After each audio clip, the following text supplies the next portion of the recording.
How did exclusive games fuel the Nintendo versus Sega rivalry? Imagine a time when video game consoles weren't just about hardware but about the games you could only play on one system. That's exactly what made the rivalry between Nintendo and Sega so intense during the late 1980s and early 1990s. Both companies knew that having unique, must-have titles only available on their consoles could sway gamers to pick their side. Nintendo had its iconic franchises like Super Mario Bros. And The Legend of Zelda, which drew in a loyal crowd with their quality and creativity. These games were more than just fun. They built a strong brand identity and kept players coming back. When Sega entered the scene with the Genesis, they wanted to challenge Nintendo's dominance. They focused on securing exclusive games that appealed to a slightly older, more rebellious crowd. Sonic the Hedgehog became Sega's mascot, with fast-paced gameplay and a cool attitude that contrasted Nintendo's family-friendly image. Sega also worked hard to get third-party developers to create exclusive titles for their system.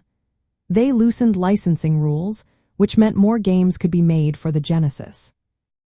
This included sports games with real athletes, licensed titles like Michael Jackson's Moonwalker, and arcade-style hits that showcased the Genesis's processing power and speed. These exclusives helped Sega gain ground in North America, especially since the Genesis was often priced lower than Nintendo's Super Nintendo Entertainment System. Nintendo responded by doubling down on its own exclusive titles. They released new games like Donkey Kong Country and kept updating their popular Mario and Zelda series. These games were praised for their high quality, depth, and innovation, which kept Nintendo fans loyal. The rivalry wasn't just about hardware but about which company could offer the most exciting and exclusive gaming experiences. Sega's marketing campaign with the slogan, "Genesis does what Nintendon't," highlighted their unique game lineup and aimed to attract teenagers and young adults. The competition over exclusive games pushed both companies to innovate and expand their game libraries.